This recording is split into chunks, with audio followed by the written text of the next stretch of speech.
ॐ भूर्भुवः स्वः तत्सवितुर्वरेण्यं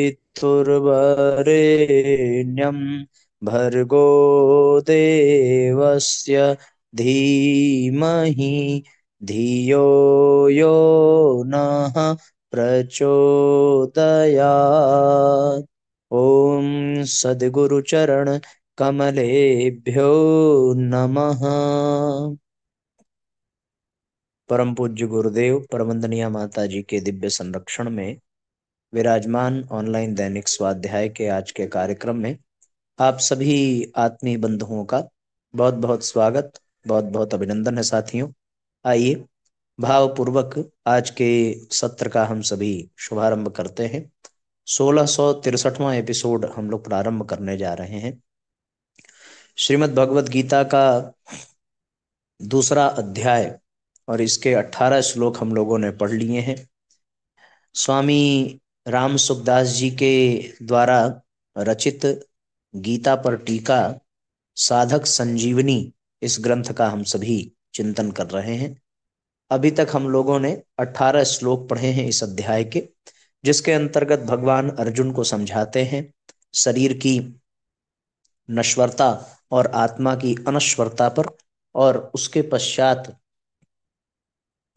सुख और दुख में पंडित जन सदैव समान रहते हैं आदि आदि बिंदुओं पर चर्चा हो रही है। इसी चर्चा को आगे बढ़ाते हुए पिछले श्लोकों तक शरीर को अविनाशी जानने वालों की बात कही। अब उसी बात को अन्वय और व्यतिरेक रीति से दृढ़ करने के लिए जो शरीरी को अविनाशी नहीं जानते उनकी बात आगे के श्लोकों में कहा है। 19वां श्लोक। य एनम वेत्ति हंतारम यश्चैनम मन्यते हतम उभौ तौ न विजानीतो नायम हन्ति न हन्यते। जो मनुष्य इस अविनाशी शरीर को मारने वाला मानता है और जो मनुष्य इसको मरा मानता है, वे दोनों ही इसको नहीं जानते, क्योंकि यह न मारता है और न मारा जाता है। य एनम वेत्ति हंतारम, यहां एनम पद अन्वादेश में आया है, जिसका पहले वर्णन हो चुका है। उसको दोबारा कहना अन्वादेश कहलाता है। पहले 17वें श्लोक में एक विषय को लेकर जिसका अस्य पद से वर्णन हुआ है, अब यहां दूसरे विषय को लेकर उसी तत्व को दोबारा कह रहे हैं, इसलिए यहां एनम पद प्रयोग किया गया है। जो इस शरीरी को मारने वाला मानता है वह ठीक नहीं जानता, कारण कि शरीरी में कर्तापन नहीं है। जैसे कोई भी कारीगर कैसा ही चतुर क्यों न हो, पर किसी औजार के बिना वह कार्य नहीं कर सकता, ऐसे ही यह शरीरी शरीर के बिना स्वयं कुछ भी नहीं कर सकता।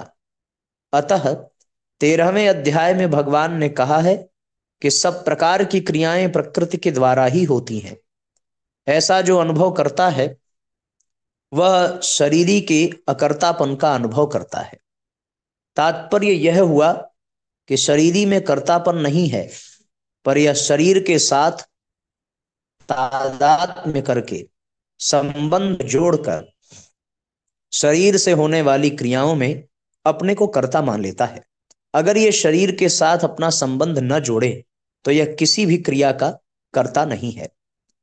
जो इसको मरा मानता है वह भी ठीक नहीं जानता। जैसे यह शरीरी मारने वाला नहीं है, वैसे ही यह मरने वाला भी नहीं है, क्योंकि इसमें कभी कोई विकृति नहीं आती। जिसमें विकृति आती है, परिवर्तन होता है, अर्थात जो उत्पत्ति विनाशशील होता है वही मर सकता है। उभौ तौ न विजानीतो नायम हन्ति न हन्यते। वे दोनों ही नहीं जानते, अर्थात जो इस शरीरी को मारने वाला मानता है वह भी ठीक नहीं जानता, और जो इस शरीर को और जो इसको मरने वाला मानता है वह भी ठीक नहीं जानता। यहां प्रश्न होता है कि जो इस शरीरी को मारने वाला और मरने वाला दोनों मानता है, क्या वह ठीक जानता है? इसका उत्तर है कि वह भी ठीक नहीं जानता, कारण कि यह शरीरी वास्तव में ऐसा नहीं है। यह नाश करने वाला भी नहीं है और नष्ट होने वाला भी नहीं है। यह निर्विकार रूप से नित्य निरंतर ज्यों का त्यों रहने वाला है। अतः इस शरीरी को लेकर शोक नहीं करना चाहिए। अर्जुन के सामने युद्ध का प्रसंग होने से यहां शरीरी को मरने मारने की क्रिया से रहित बताया गया है। वास्तव में यह संपूर्ण क्रियाओं से रहित है। तो हम सब जानते हैं कि बिना किसी उपकरण के कोई भी कोई कार्य नहीं कर सकता। शरीर से होने वाली क्रियाओं में अपने को कर्ता मान लेता है। अगर ये शरीर के साथ अपना संबंध न जोड़े तो ये किसी भी क्रिया का कर्ता नहीं है। शरीर से संबंध जोड़ने के नाते इस शरीर के द्वारा यह कार्य होता है। प्रत्युत आत्मा जो है वो निश्चित रूप से निर्विकार है। वह किसी भी क्रिया से रहित है। वास्तव में वह संपूर्ण क्रियाओं से रहित है। परिशिष्ट भाव, यह शरीरी न तो किसी को मारता है और न किसी से मारा ही जाता है। इसका तात्पर्य है कि शरीरी किसी क्रिया का कर्ता भी नहीं है तथा कर्म भी नहीं है और इसमें कोई विकार भी नहीं है। जो मनुष्य शरीर की तरह शरीरी को भी मारने वाला तथा मरने वाला मानते हैं, वे वास्तव में शरीर और शरीरी के विवेक को महत्व नहीं देते, इसमें स्थित नहीं होते, प्रत्युत अविवेक को महत्व देते हैं। तो यहां साथियों बड़ी बात स्पष्ट है कि आत्मा कोई क्रिया नहीं करती है, लेकिन वह अपने आप को जब शरीर से संबंधित कर लेती है तब इस शरीर के द्वारा क्रिया होने लगता है। यह शरीरी मरने वाला क्यों नहीं है, इसके उत्तर में कहते हैं, न जायते म्रियते वा कदाचिन्नायं भूत्वा भवितावान भूयः अजो नित्यः शाश्वतोऽयं पुराणो न हन्यते हन्यमारे माने शरीरे। यह शरीरी न कभी जन्मता है और न मरता है तथा उत्पन्न होकर फिर होने वाला नहीं है। यह जन्म रहित है, नित्य निरंतर रहने वाला है, शाश्वत अनादि है। शरीर के मारे जाने पर भी यह नहीं मारा जाता है। शरीर में 6 विकार होते हैं: उत्पन्न होना, जायतेस्ति, विपरिणमते, वर्धते, पक्षीयते, विनश्यति। ये विकार हैं इसके। क्या क्या? 6 विकार। पहला उत्पन्न होना, जायते, सत्ता वाला दिखना।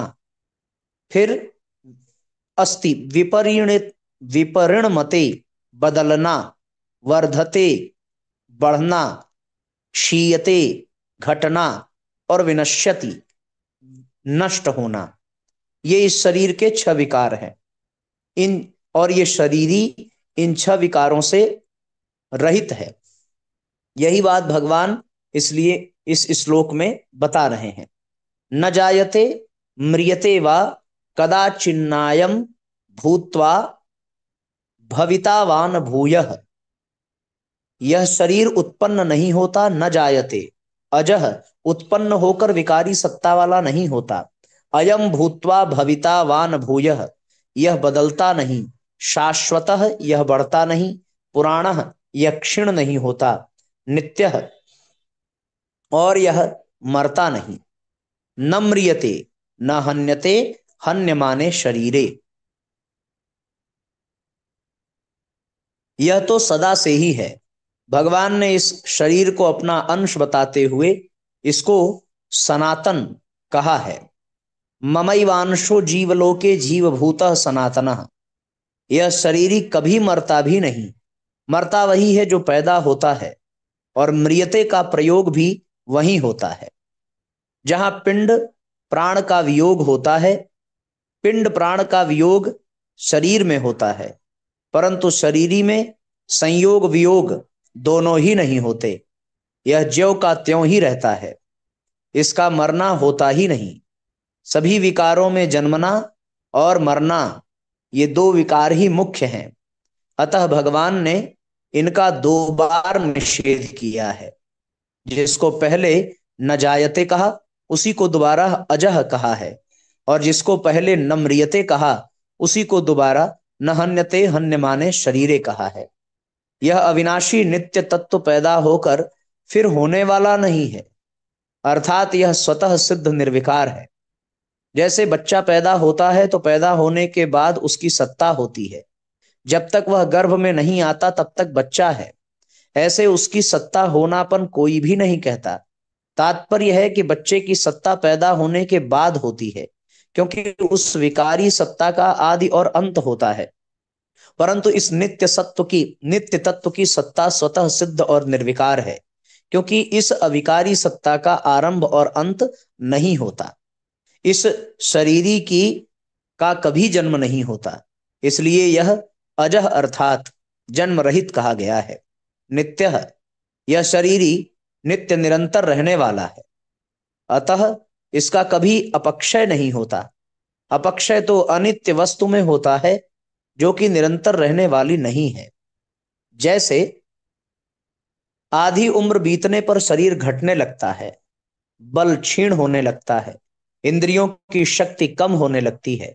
इस प्रकार शरीर, इंद्रियां, अंतःकरण आदि का तो अपक्षय होता है, पर शरीरी का अपक्षय नहीं होता।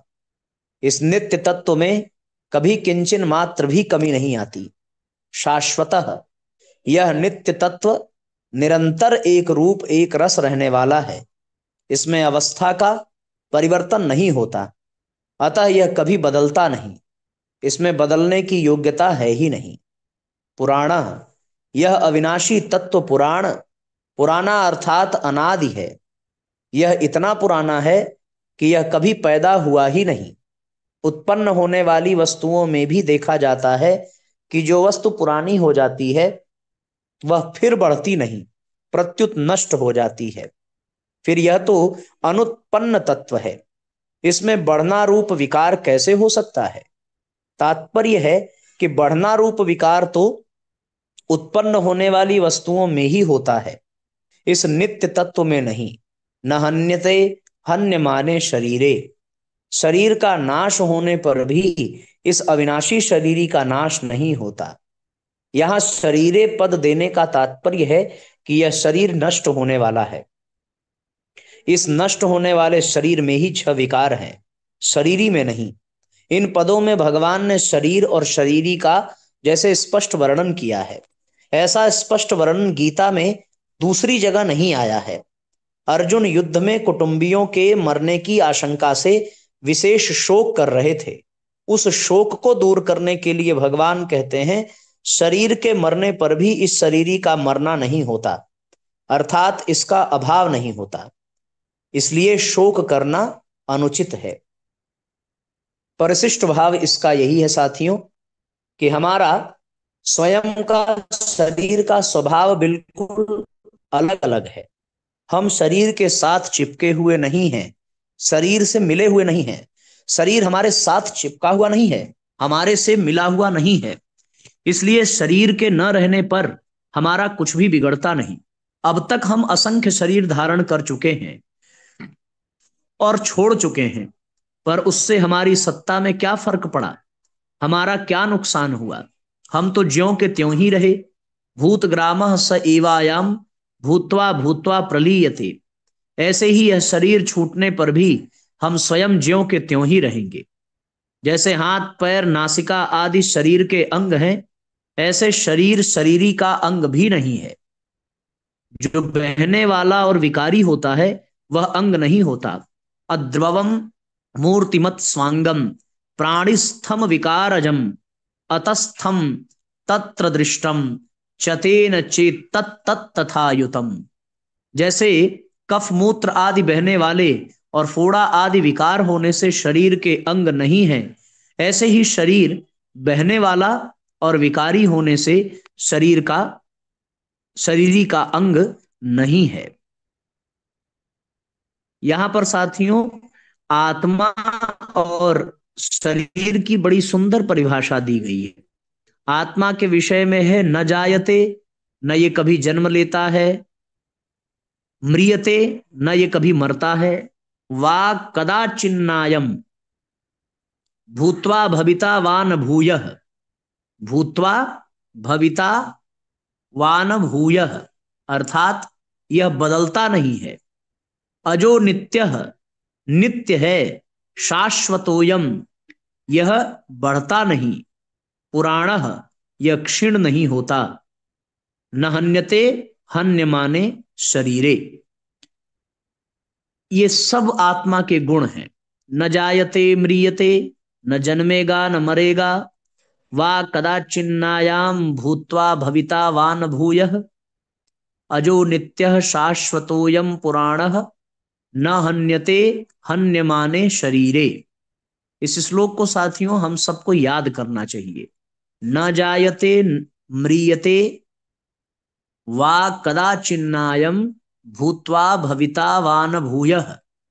न जायते, याद करिए, न जायते अर्थात जन्म नहीं लेता, म्रियते मरता नहीं, वा कदाचिन्नायम कदाचित कभी भी, कदाचिन्नायम भूत्वा भविता वान भूयः, ये कभी बढ़ता नहीं है, कभी नहीं बढ़ता, अजो नित्यः शाश्वतोयम पुराणो न हन्यते हन्यमाने शरीरे, ये नित्य है, शाश्वतोयम कभी बढ़ने वाला नहीं है, पुराणो न अर्थात ये कभी पुराना नहीं होता, हन्यते हन्यमाने शरीरे, इसका तात्पर्य कि इसमें कभी कोई परिवर्तन नहीं होता।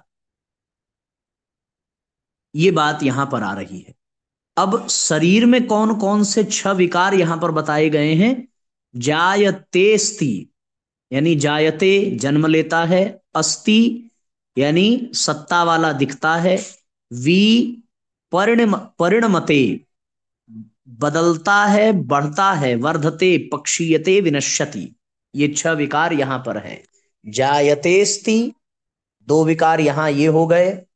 उसके बाद विपरिणमते, विपरिणमते अर्थात बढ़ता है, वर्धते पक्षीयते बढ़ेगा घटेगा, विनश्यति और नष्ट हो जाएगा।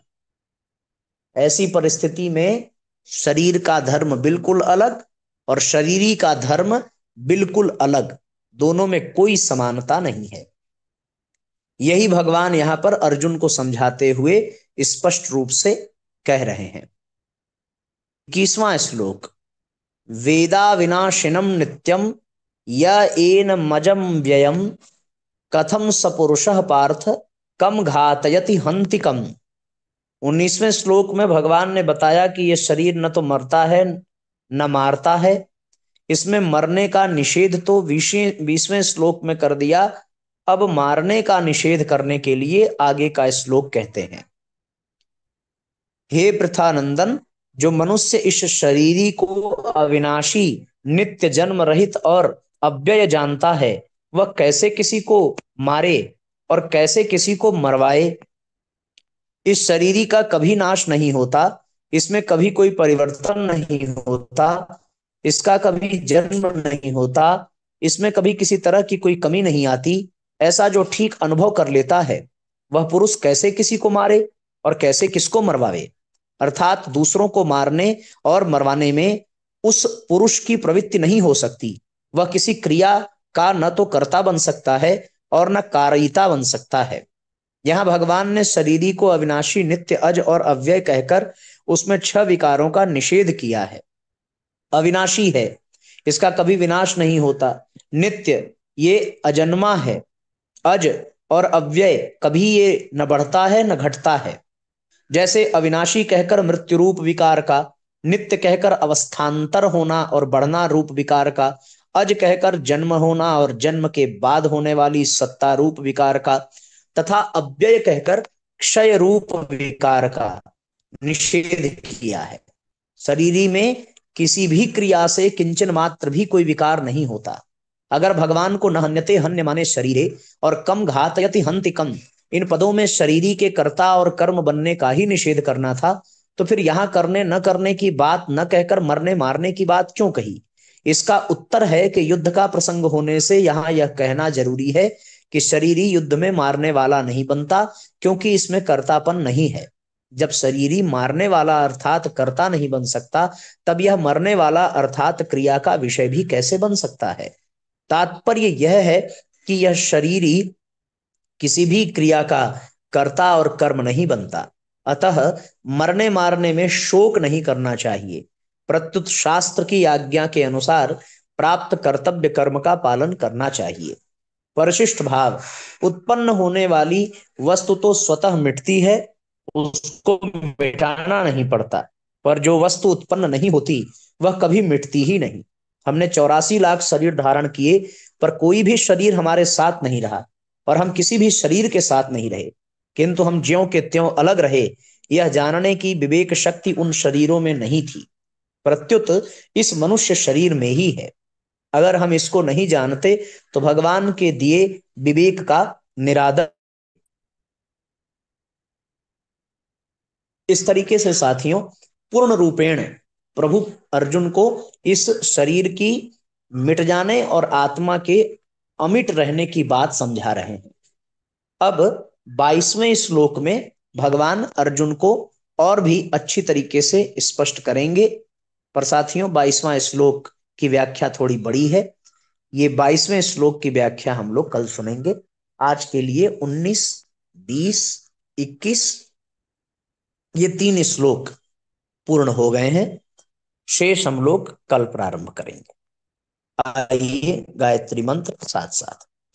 ओम भूर्भुवः स्वः तत्सवितुर्वरेण्यं भर्गो देवस्य धीमहि धियो यो नः प्रचोदयात्। जो श्लोक की व्याख्या बहुत अच्छी लग रही हो साथियों, उन श्लोकों को याद करने का भी अभ्यास करिए, और वो याद होंगे तो निरंतर हमारे मुंह से निकलेंगे। निरंतर मुंह से निकलेंगे तो वो कहते कहते हमारे आचरण में भी उसका प्रभाव दिखने लगेगा। एक अच्छा प्रयोग है ये, इसको याद करने की आवश्यकता है। अभी इस श्लोक को आप सब लोग याद कर लीजिए। न जायते म्रियते वा, न जायते म्रियते वा कदाचिन्नायं भूत्वा भविता वा न भूयः अजो नित्यः शाश्वतोयम पुराणो न हन्यते हन्यमाने शरीरः। एक श्लोक ये याद कर लीजिए, और दूसरा श्लोक शरीर के जो विकार हैं, जायतेस्ति विपरिणमते वर्धते पक्षीयते विनश्यति। इस तरीके से ये दोनों श्लोक याद करने योग्य हैं और इनका बराबर चिंतन होना चाहिए। शरीर के विकार 6 कौन कौन से हैं? कोई पूछे, आप ये श्लोक सुना दीजिए। जायतेस्ति विपरिणमते वर्धते पक्षीयते विनश्यति। फिर आत्मा के विषय में कोई पूछे, आत्मा क्या है? तुरंत बोल दीजिए, न जायते म्रियते वा कदाचिन्नायाम भूत्वा भविता वा न भूयः अजो नित्यः शाश्वतोयम पुराणो न हन्यते हन्यमान शरीर। चलिए, सबको प्रणाम, सबका मंगल हो साथियों। जय राम जी की शुभ रात्रि।